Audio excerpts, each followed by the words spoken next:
అందరికీ శ్రీమాత్రే నమః. మీ తెలుగింటి అమ్మాయి లతా బ్లాగ్స్. ఈరోజు వర్షం పడుతుందని మా వారు గోధుమ పిండి అట్టు వేయమన్నారండి. దానికి కావాల్సిన పదార్థాలు ఉల్లిపాయలు, కొత్తిమీర, కరివేపాకు, పచ్చిమిరపకాయలు, అల్లం ముక్కలండి. తర్వాత సాల్టు, పసుపండి. ఒక కప్పు గోధుమ పిండి అయితే హాఫ్ కప్ మైదా పిండి అండి. 2 వేసుకొని బాగా కలుపుకోవాలి. అందులోనే ఉల్లిపాయలు, పచ్చిమిరపకాయలు, కరివేపాకు, కొత్తిమీర, అల్లం ముక్కలు వేసుకోవాలి. అల్లం ముక్కలు వేసుకున్న తర్వాత పసుపు వేసుకోవాలండి. అందులోనే పసుపు వేసుకొని అందులోనే కొంచెం సాల్ట్ వేసుకోవాలండి. తగినంత సాల్ట్ వేసుకోవాలి.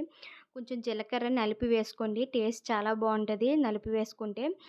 ఆ 3 అన్నీ బాగా కలిసే వరకు కలుపుకోవాలండి మొత్తం పిండికి. ఎందుకంటే సాల్ట్ అది వేసాం కదండి. పిండి బాగా కలుపుకుంటే అన్ని వైపులా బాగా కలుస్తుందండి. తర్వాత వాటర్ వేసుకోవాలండి. వాటర్ వేసుకొని బాగా కలుపుకోవాలి. ఉండలు లేకుండా కలుపుకోవాలండి. ఎందుకంటే ఉండలు పట్టేస్తుంది. అందులో మైదా పిండి వేసాం కదండి. ఉండలు పట్టేస్తుందండి. బాగా కలుపుకోవాలి.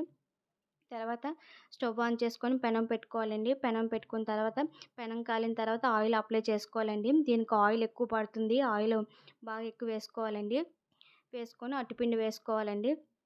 అట్టుపిండి వేసుకొని మీడియం ఫ్లేమ్లోనే పెట్టుకొని వేసుకోవాలండి. ఎందుకంటే అట్టు లోపల ఉడకదండి. బాగా వేసుకోవాలి. మీడియం ఫ్లేమ్లో పెడితే బాగా ఉడుకుతుందండి అట్టు. ఆయిల్ వేసుకోవాలండి.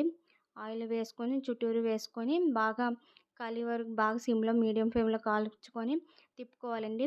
అంతేనండి. చాలా సింపుల్గా చేసుకున్నాను. ఇంకో అట్టు కూడా అలాగే వేసుకోవాలండి. మీడియం ఫ్లేమ్లోనే పెట్టుకొని కాల్చుకోవాలండి. ఎందుకంటే అట్టు లోపల ఉడకదు. చాలా టేస్ట్ మాత్రం చాలా బాగుంటుందండి. చాలా క్రిస్పీగా ఉంటుంది. నా వీడియో నచ్చినట్టయితే లైక్ చేయండి, షేర్ చేయండి, కామెంట్ చేయండి. ఛానల్ సబ్స్క్రైబ్ చేసుకోవడం మర్చిపోకండి. వర్షం పడుతుందండి బయట. చల్లగా వర్షంలో ఈ అట్టు తింటే చాలా బాగుంటుందండి. చాలా టేస్టీగా ఉంటుంది.